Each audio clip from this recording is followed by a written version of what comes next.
in that regard. The second point that can be taken in regard to the need for this immunity is the interest of national security.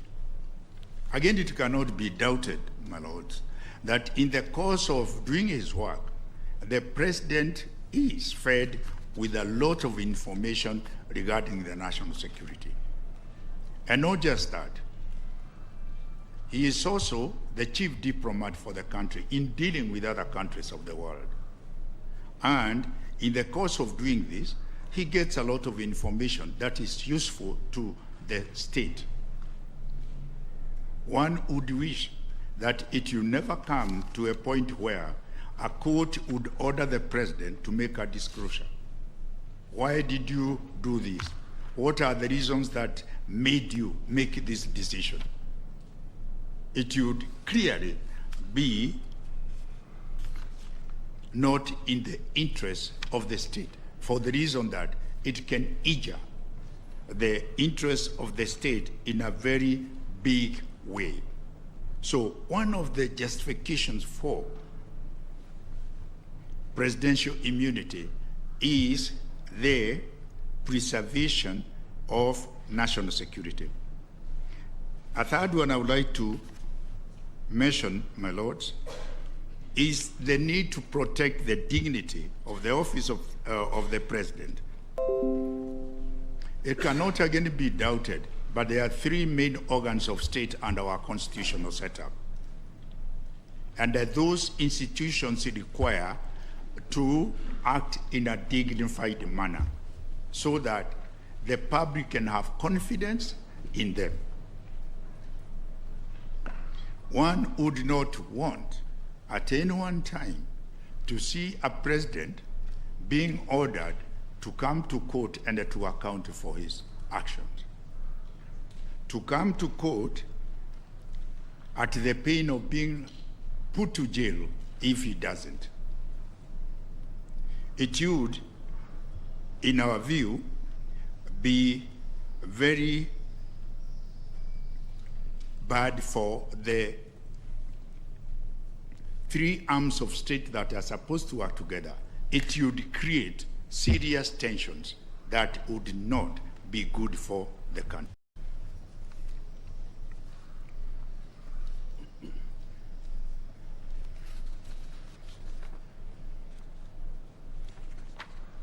I'd like to make some brief reference to the idea of juxtaposing presidential immunity and judicial immunity. Your lordships have been referred to this case time and again, Bellevue Development Company Limited, against Judges Francis Gekonyo and 7 others. I had the fortune to be involved in the prosecution of this case from the High Court to the Supreme Court. One of the things that came out very clearly in interpreting judicial immunity in that matter was this. The judicial immunity extends as long as somebody is acting in good faith and you are doing your official work. And when it came to interpretation, if that were to be regarded as a limitation, when it came to interpretation of Article 106, their lordships were very clear that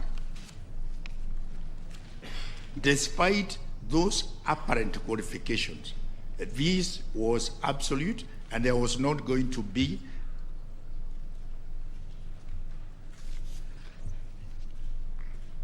some kind of an interpretation that allows suits to be filed against judges and then the issue of whether he or she was acting in good faith should come to be considered. Because by the fact of allowing a suit against a judge, it means already you have subjected him to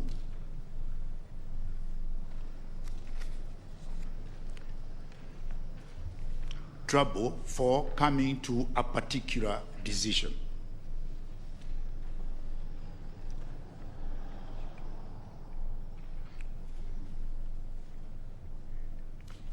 And so, my lords, when you retire, I request you to consider, or rather compare, the provisions of Article 106 in regard to judicial immunity and Article 143.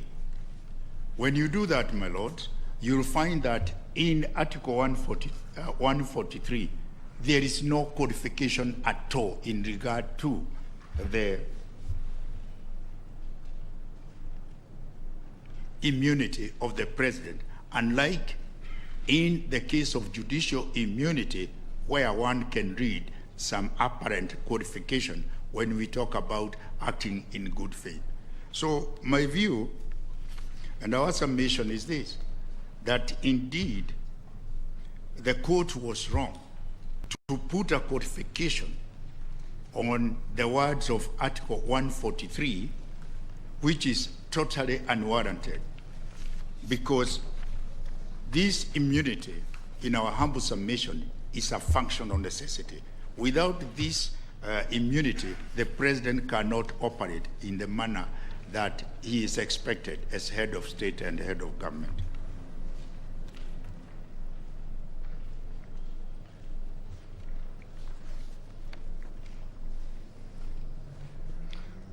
And in our humble submission, as long as he is acting in his capacity as president, he cannot be sued during the time that he is president. But then the question arises, is it that we have created a monster under these provisions of the Constitution? Far from that, my lords, there are provisions for questioning the decisions of the president that affect a particular citizen of our republic. I would like to refer to one or two matters here. The first one, my lords, is this. You can always sue the Attorney General through judicial review procedure for actions done by the president in the name of the government. So it does not mean that a citizen who has a complaint, a grievance against the president cannot have his grievance attended to the present law. Number two, even if you cannot file a suit against the president during the time that he is the president, there is clear provision in Article 143 that your course of action is sustained and you can file that course of action against the president when he retires.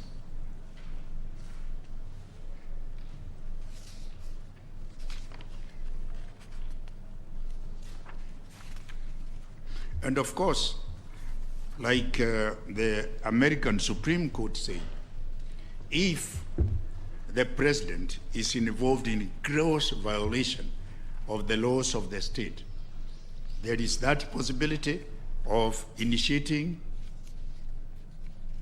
impeachment proceedings against the president. So a humble submission, my lord, is this immunity does not create a monster and is totally warranted in law to enable the president to effectively carry out his duties as president.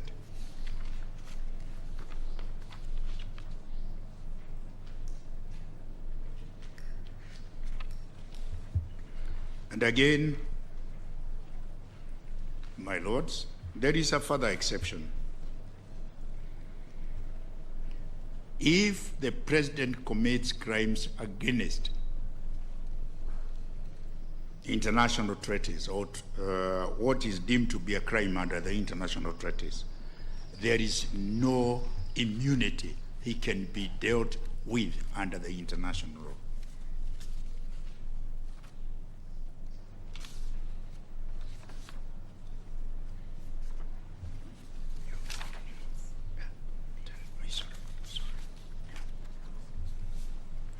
So, my lords, taking into account the practice in the other jurisdictions, which we have incorporated in a summary manner in our written submissions, and taking into account the clear words of Article 143, it is our humble submission, my Lord, that the Court of Appeal erred in holding, contrary to the express meaning of those words, that a president can be sued in his private capacity for omissions or acts of commission committed by him during his reign as president.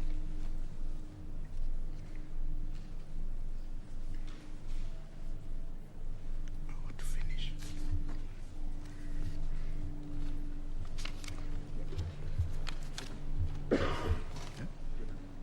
No, just once. Yeah.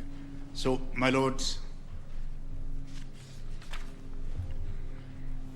in the light of the arguments made by the Honorable Attorney General and the arguments that we have made today,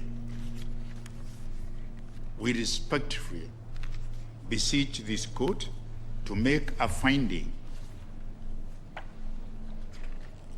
that, contrary to what the Court of Appeal did find, the President of the Republic of Kenya, or the person performing the functions of that office, enjoys absolute immunity from civil proceedings during his term of office in respect of anything done or omitted to be done in the exercise of the powers under the Constitution. He cannot be sued in a civil court at all. Number two, the other prayer that we seek today is that civil proceedings cannot be instituted in court against the president or the person performing the functions of that office during their term of office in respect of anything done or not done by them in their capacity as president. My lords, in regard to that issue, I would like to rest our argument at that point, unless your lordship want me to. Yes, correct. Yeah. I just want to correct a reference, a wrong reference I've made. I have made a reference to Article 106 in regard to judicial immunity. In effect, it is Article 160.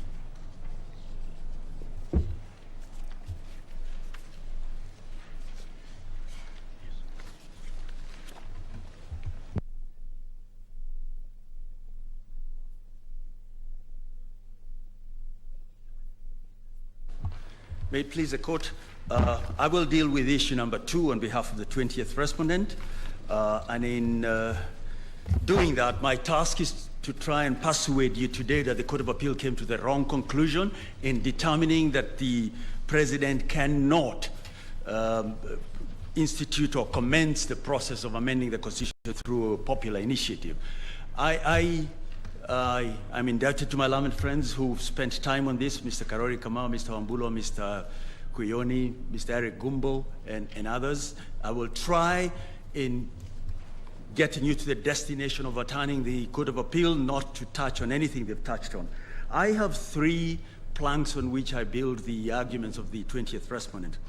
The first one is that this court settled the position in the Interim Independent Electoral and Boundaries Commission, that's in the year 211 EKLR, that the provisions of the Constitution should be read as an integrated whole, each sustaining the other. And I will be arguing that the conclusion of the Court of Appeal does injustice to this, does violence to this conclusion that the court came to. The second one is that I'll be looking at the twin functions of appellate counsel and the appellate court. Let me start with the function of the appellate court, which is simply to review the procedures and decision of the courts below in this case, to make sure that the proceedings were fair and that the law was applied correctly. And there's two things that we're dealing with here. Were the proceedings fair, and was the law applied correctly? With regard to the 20th respondent, I think the determination of the Court of Appeal that the 20th respondent had not been served and the proceedings against him were therefore unfair. I think going further to determine that he was not, or he is not able to initiate a popular initiative is wrong. But more importantly, the conclusion of law is wrong. With regard to appellate counsel, one of the most important functions of appellate counsel is to work with the appellate courts to settle the law. In this case, therefore, the relevance of this is that when Professor Githu Muigai tells you that the Court of Appeal was wrong in determining that absent all the commissioners or absent a minimum of 5 commissioners, the IEBC could not conduct or could not run with the process of verifying the signatures or indeed conduct a referendum. What he is, in other words, saying is that the conclusion is on the basis that the commission is synonymous with the commissioners, which is wrong.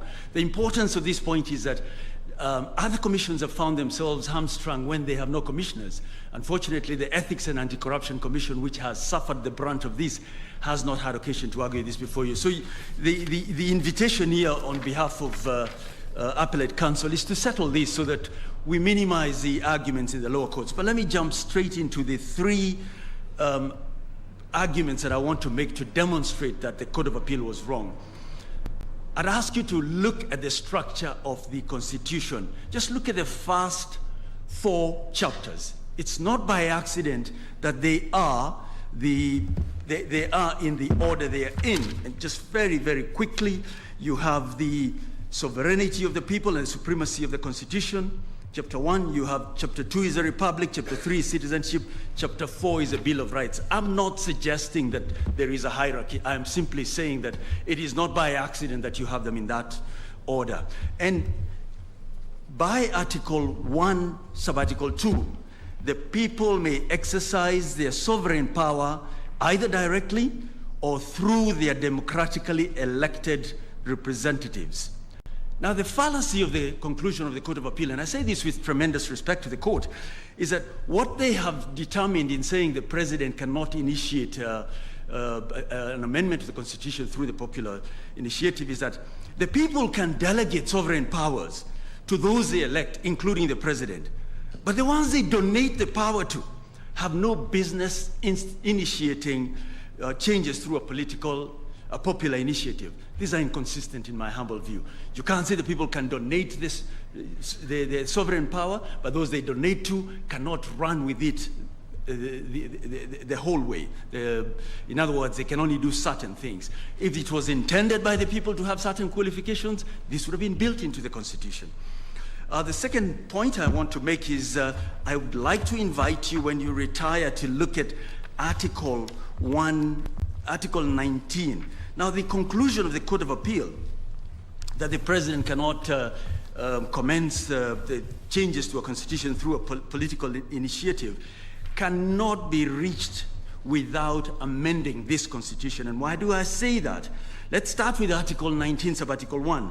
The Bill of Rights is an integral part of Kenya's democratic state and is a framework for social, economic, and cultural policies.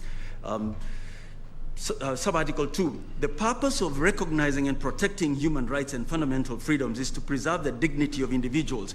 You cannot reach the conclusion the Court of Appeal reached without adding these words here after the dignity of individuals, excluding the head of state, the deputy president, governors, and other elected people. That is what they say, in effect. Let's look at Sub-Article 3, and I will not dwell on this because Mr. Karori Kamau spent some time on these. The rights and fundamental freedoms in the Bill of Rights belong to each individual. Again, you have to read in the words, excluding the president, the deputy president, governors, and all other elected persons. That's what the Court of Appeal is in effect saying. Let's look at what the Article 20 then tells us. Sub-Article 2, every person shall enjoy the rights and fundamental freedoms in the Bill of Rights to the greatest extent. Again, the conclusion of the Court of Appeal could only be reached by inserting words after every person, excluding the president, the deputy president, elected leaders. But there's another point to be made here. You note that here the word is every person. If you go to Article 260, person includes artificial persons, it includes associations. What the Court of Appeal has said is that while even companies have the right to enjoy this right, the president does not have. Why? Because he vied and was elected. With respect, that is stripping of his rights. With respect, that conclusion is wrong. For these reasons, and those advanced by my learned friend, Mr. Waweru Gatonye, we'd urge you to set aside the order of the Court of Appeal. One last thing, with regard to Mr. Murara Omoke's appeal, because he's the appellant, we will not, for good order's sake, I think, be addressing you. It's that he did not challenge the conclusion of the Court of Appeal that no service was effected on the president, the 20th respondent, and therefore the proceedings against him were set aside in their entirety. Without having challenged that conclusion, my learned friend of the appellant cannot ask for costs. Costs follow the event. The only person who can ask for costs is the 20th respondent because he was not served. Those are my submissions. I'm much obliged.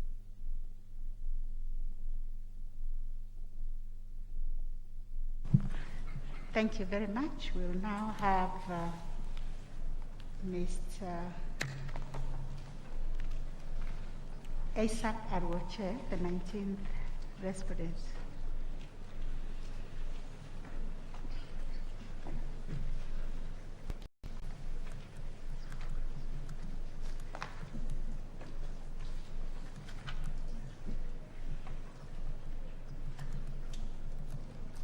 Good morning, Your Lordships. Good morning.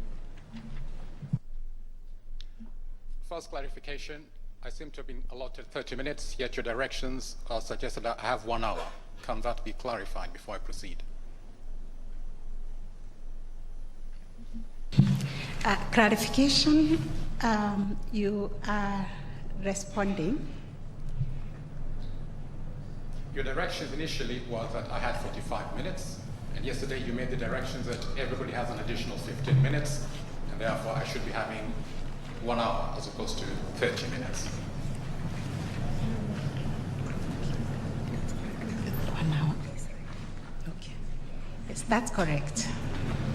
Thank you. So hopefully the timer controller will adjust that to help to guide us.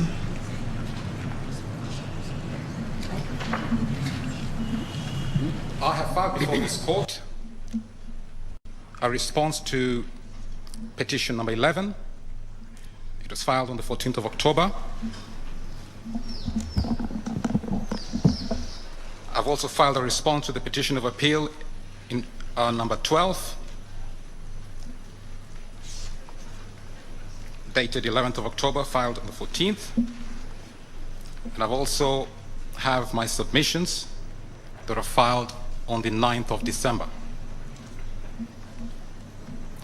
I have not filed any digest, list of authorities and the like, and there is a reason for that. And it has to do with the role of the court. This court is not bound by the decisions of any court anywhere in this world, not even by your own decisions. I have learned this the hard way on at least 2 visits before this court. The first time was, I think, in the year 2013, whereby I relied on your advisory on the gender representation issue. And as part of that advisory, you were touching on the matter of when can a matter involving presidential elections and nominations be brought before this court. And in that advisory, you suggested that one does not have to wait until the declaration of a presidential election result before bringing the matter before you. But as long as we're in a presidential election season, if there are issues that have arisen, one can bring such a matter before you. And at the time, there was such a matter which I brought before this court, concerning the nomination of 4 presidential elections at the time: Uhuru Kenyatta, Raila Odinga, Musalia Mudavadi, and Peter Kenneth, whereby I'd raised the issue that the nominations were null and void, yet the IEBC had accepted those nominations on the grounds that they were still public officers who were not exempted by Article 137, and therefore IEBC should never have accepted the nominations. They were not members of Parliament. Parliament had been prorogued at that particular point in time, about 2 weeks before the nominations, yet IEBC cleared them, and when I brought the matter before this court, the court refused to follow what it had advised in its advisory. It simply said it had no jurisdiction. My opposite number on the side was learned counsel Paul Nyamodi, and Paul Nyamodi simply reminded the court, follow the text of the Constitution. Your jurisdiction kicks in only after a declaration of a presidential election result, and not as you're suggesting in your advisory. And so you threw out your advisory and simply resorted to the to the text of the Constitution. That was the first time. Second time was about 2.5 months ago, when I brought the issue of the recusal of 3 judges before this court, and I'd relied on the interpretation of Article 50 by Lady Justice Jokindungu. But when the matter came before you, again, you threw that particular interpretation aside, and you relied on the express text of Article 50, and you said this applies only to criminal matters, it doesn't apply to non-criminal matters. In other words, you are not bound by the decisions of any court, your own decisions included. And therefore I thought, well, I could do what everybody else is doing, give you a whole list of authorities from world-leading scholars and the like, but at the end of the day, it doesn't bind you. It can act as some measure to persuade you, but really it doesn't bind you. So what I've decided to do this time around is to limit myself to only that which binds you. The Constitution. Articles 1, 2, 3 basically talk about the binding effect, the supremacy of this Constitution. They're binding on everybody. And since that is all that binds you in any other law under the Constitution, that is all I'm going to stick to in my submissions today. Such that whatever I speak should be what is binding to you, and anything else not binding to you is entirely at your discretion. You can accept it or reject it, depending on your view at the time. The first issue I deal with, as you laid out, concerns the basic structure doctrine. I'm basically saying this doctrine does not apply to Kenya. My reason for saying so is different from the reasons that have been advanced before this court. I'm appealing and relying on Article 2.1, which talks of the supremacy of this Constitution and the fact that it is binding on everybody. All state organs, everybody, every person is bound by this Constitution. We have no higher law than this Constitution. Therefore, we have to abide by this Constitution. When you study the basic structure doctrine, you find that the doctrine, and here I think we need a clarification, there is a distinction between the basic structure doctrine and the basic structure in the Constitution. Our Constitution has structures, a basic structure, but the doctrine is something different from the structure. The doctrine basically posits that if you are attempting to amend this Constitution and you touch upon its basic structure, then, as was very clearly laid out by the High Court, you have to follow 4 sequential steps. If you don't follow those 4 sequential steps, irrespective of the amendment provisions in the Constitution, whatever purported amendment you're trying to convey and get across is not valid. This is in conflict with the supremacy of this Constitution of ours. Is our Constitution supreme, or does it have a higher law called the basic structure doctrine sitting atop our Constitution? If our Constitution is supreme, we cannot have another law, it doesn't matter what name you call it, sitting atop our Constitution and using that higher law to construe our Constitution and using that higher law to even nullify the amendment provisions of our Constitution. If our Constitution is supreme, then it is supreme, and no law can purport to construe it. No law can purport to nullify its provisions. No law can purport to invalidate its provisions. That is the first point. The second point is Article 1, Clause 1, flowing from the preamble to this Constitution. We, the people, gave ourselves, after fully participating in the making of this Constitution, we adopted and enacted and gave ourselves this Constitution, and even to subsequent generations. Then the very first article in the Constitution says, the manner we exercise our sovereign power is only in accordance with this Constitution.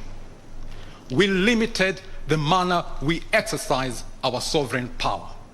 It was a self-imposed limitation, not imposed by anybody external to ourselves. The basic structure doctrine talks about something different. It says we cannot limit the manner we exercise our sovereignty, our sovereign power.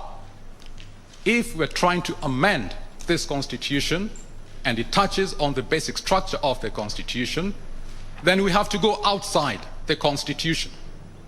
In other words, that is in conflict with the self-imposed limitation that we imposed upon ourselves, saying that we can exercise our sovereign power only in accordance with this Constitution. If we did not impose this limitation upon ourselves, then of course there might be some merit in that aspect of the basic structure doctrine, whereby we can go outside the Constitution and amend it. We can have coup d'etats, revolutions, uprisings, or whatever. But we as a people of Kenya, we said the only manner we are going to exercise our sovereign power is in accordance with this Constitution. Therefore, when the basic structure doctrine talks about the possibility of amending this Constitution in a manner different to what we have laid out in this Constitution of ours, for example, using the 4 sequential steps, that is not in harmony with Article 1, Clause 1. That is not only in accordance with this Constitution, the self-imposed limitation we the people imposed upon ourselves. Therefore, that basic structure doctrine is in conflict with this Constitution. That basic structure doctrine challenges the legality and validity of Article 1, Clause 1. That basic structure doctrine is challenging our own sovereignty. Who is boss in Kenya? Is it maybe President Martha Koome, President of the Supreme Court, or President Uhuru Kenyatta, President of the Republic of Kenya, or David D, Chief Champion of the basic structure doctrine in Kenya? Or is it us, the people? Who is boss in Kenya? This is a fundamental question that we have to address. This doctrine challenges the legality and validity of provisions of this Constitution, including the very first article and first clause. It challenges the amendment provisions of Chapter 16, Articles 255, 256, and 257. If we were to apply Article 2, Clause 4, we would invalidate the basic structure doctrine on account of its inconsistency. It's a null, void, and invalid doctrine as applied to Kenya on account of its inconsistency with our Constitution, which we gave ourselves.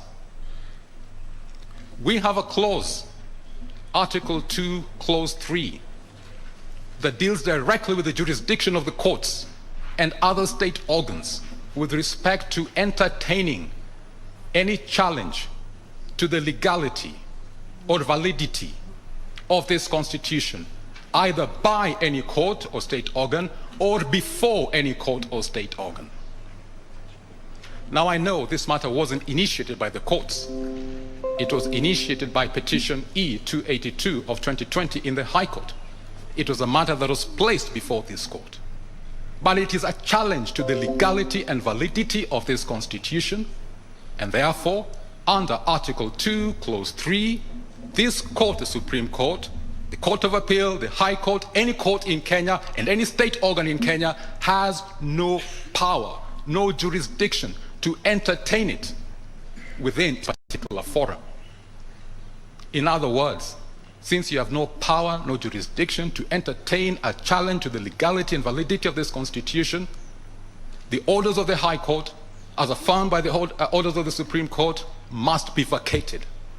They're null and void. They don't apply. You have no power to approve or say it's valid in Kenya. None. No power. And since you have no power to do that, the logical thing to do is simply to vacate those orders. We go back to default mode before this matter was placed before this forum of the courts. So that is a fundamental and critical matter, and that is the reason why I have not bothered addressing a lot of the very erudite articles, very erudite submissions by highly learned and reputable scholars who are friends of the court, whether in the High Court, Court of Appeal, and even in the Supreme Court. We simply don't have the power to entertain this doctrine in this court, in this country. Maybe in a different country, fine. Maybe if we did not have the self-imposed limitation in Article 1, Clause 1, fine. But unless and until we change Article 1, Clause 1, whereby we permit ourselves to exercise our sovereignty in a manner not in accordance with this Constitution, until that day, we cannot entertain this doctrine in Kenya. Now, some might say, now, when if you're speaking this way, you probably brought reggae back into business. Reggae was a tough time. Now you're bringing it back. Somebody will say, now you're actually pleasing President Uhuru Kenyatta because he has been saying in all of any function he has, this thing is coming back, this thing is coming back. I am not necessarily saying so. What I am saying is that the basic structure doctrine is a legal device that has been used by the courts in an effort to promote democracy. That is a paraphrase from the submissions of my learned friend, President Nelson Harvey, on behalf of Devin D and his team. If you look at the words in the judgment of Patrick Kiage, Justice in the Court of Appeal, he said he was using the basic structure doctrine as a defense mechanism for the Constitution. He cannot stomach anybody trying to rubbish and dismember this Constitution, and therefore he's using the basic structure doctrine as a defense shield or a mechanism to defend this Constitution. But then Article 1, Clause 1 says very clearly, our sovereignty is to be exercised only in accordance with this Constitution. We delegated our judicial authority to you, the judges, which means your authority as judges is limited to our sovereign authority. And since we have limited the manner we exercise our sovereignty to only in accordance with this Constitution, you cannot go beyond that. You cannot use extra constitutional measures, even in an effort to defend this Constitution of ours. You are confined only to using legally and constitutionally permitted defense mechanisms and not go beyond what is permitted. If I'm to use a football analogy, you have attackers and you have defenders. If you're trying to defend your team from having a goal scored against it, you can defend by a fair tackle, tackling the ball. Or you can defend by an unfair, illegal tackle, tackling the player. If you tackle a player, you'll be penalized for committing a foul. That is against the rules of football. That is basically what I'm saying over here. The basic structure doctrine in Kenya is not allowed by our Constitution. Yes, it can be used as a defense mechanism elsewhere in the world, but it is not permitted by our rules. Therefore, it is not open to us to use it in the defense of the Constitution. We have to use other different mechanisms that are allowed in our Constitution in defending our Constitution. I think by that particular point, I'll leave the matter there. I'm not going to delve into any other detail because we don't have the authority to deal with it. It's simply for vacation. Now, what about defending the Constitution otherwise? We have other mechanisms. For example, Article 2, Clause 2. This article states basically that no person may claim or exercise state authority except as authorized under the Constitution. You have a lot of arguments being submitted over here. The president has authority to initiate the constitutional change process and all that. As an individual, no problem. He has his political rights. After all, he stood in the last general elections as a president defending his presidency or seeking another term in his presidency. He was exercising his political rights. He is not denied his political rights simply because he's president of the Republic of Kenya. And therefore, I will not attempt to deny him his political rights in other spheres outside elections. Since it is open to any citizen to initiate, as a citizen, a proposal by way of a popular initiative to amend the Constitution, he can, as a citizen. What Article 2, Clause 2 prohibits is any person exercising state authority except as authorized under the Constitution. The Constitution has nowhere authorized a president to initiate and use state authority in initiating a constitutional change process. We had the BBI. We've just been referred to Kenya Gazette notices signed by the President of the Republic of Kenya and Chief of the Kenya Defense Forces. He was exercising state authority, doing what the functions of his office does not permit him to do. He was violating Article 2, Clause 2. This is the one article the AG and others of the similar persuasion have shied away from. They should quote Article 2, Clause 2. Any public servant, any state officer, as an individual, can initiate any amendment to the Constitution, no problem. But just don't exercise state authority in the process of so doing. Don't use public funds in so doing. Don't use public facilities in so doing. When the president seeks re-election as president, if he's doing it properly, he doesn't use state funds.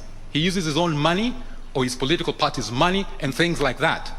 He doesn't go to the National Treasury, come on, give me this budget to mount my re-election. No. He fights for that as an individual. Likewise in this particular case. So Article 2, Clause 2 prohibits the usage of state machinery in purporting to change the Constitution. So any state officer, any public officer wants to change it, go ahead as an individual, just like the rest of us, but just don't use state resources or state machinery in so doing.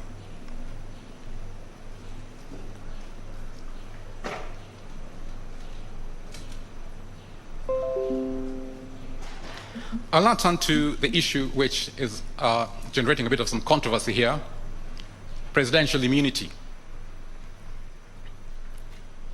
I'm the one, through my petition in the High Court, E426 of 2020, who brought or dragged the president to court.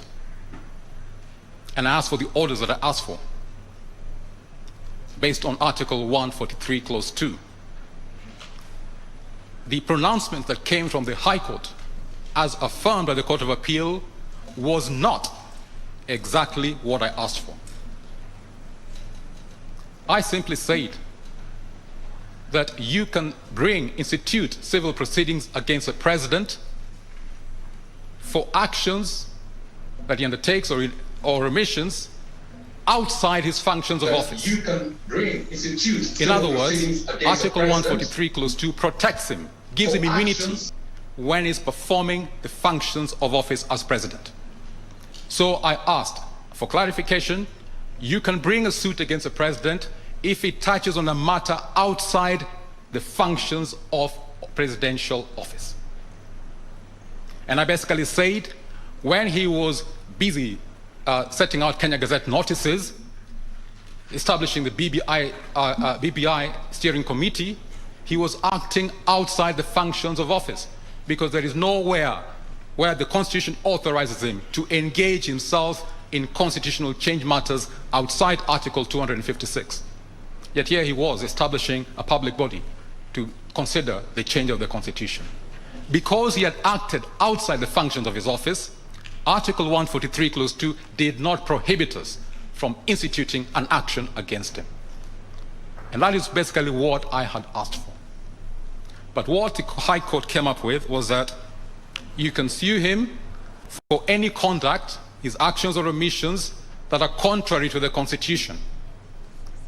The pronouncement of the court was wider than what I had asked for. I had confined myself to conduct outside his functions of office.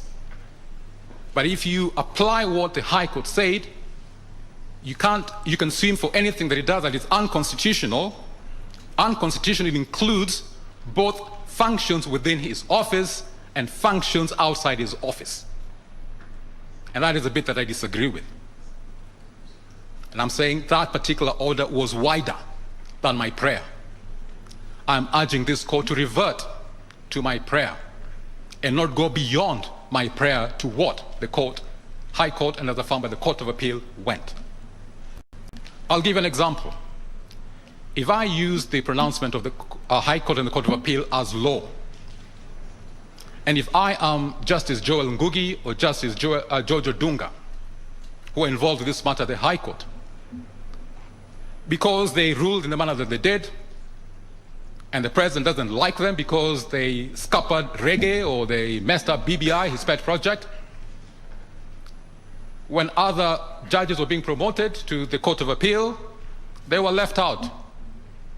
I mean, for us Kenyan citizens speculating, we say the only reason why they were left out was not because of their inability to act as judges, but it was simply because they came up to a determination that messed up the president's plans.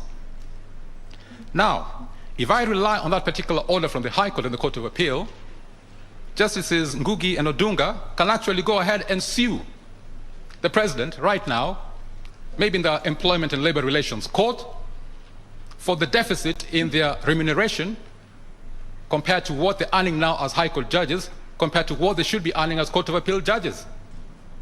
And of course they would have a case, because that particular order allows them to do that. The president acted unconstitutionally, violating Article 166, because once he has received a recommendation from the Judicial Service Commission, he's supposed to ceremonially appoint all those judges to office. He didn't do that. But I'm saying, no, Justices Ngugi and Odunga cannot sue the president, even in such circumstances, because appointment of judges is a function of presidential office. And Article 143, Clause 2 prohibits, gives him immunity from being sued when he's performing a function of presidential office. Yes, he conducted himself unconstitutionally. Nevertheless, he has that defense in Article 143, Clause 2, and therefore the two justices have to wait until he's no longer in office. And that is where Article 143, Clause 3 comes in, limitation of time. I know it's been raised by the AG, it's been raised by the president's team, trying to misconstrue Article 143, Clause 2. No, it was there precisely to protect the rights of such persons, such as Ngugi and Odunga. If they decide once Uhuru is no longer in office that they want to sue him, they can, but they have to wait. They can't do it now. And that is why Article 143, Clause 3 is there. That same Article 143, Clause 3 can also apply to minor traffic offenses. For example, if you look at Section 50 of the Traffic Act, if somebody has committed a traffic offense, the person intending to prosecute you has to inform you within a particular defined period, 14 days or so, or send you a notice to your last postal address and things like that. Now, we know every once in a while we see President Uhuru driving vehicles and everything else. He could commit a minor traffic offense just like anybody else. But because that particular criminal offense or traffic offense, as the case may be, does not fall under Article 143, Clause 4, one covered by an international treaty, you can't sue him. But since the Traffic Act puts very clear defined time periods, 14 days to do A, 14 days to do B, Article 143 protects the rights of the DPP to bring any prosecution against the president if he was involved in such a minor traffic offense, as the case may be. So Article 143, Clause 3 is not superfluous as suggested by the AG.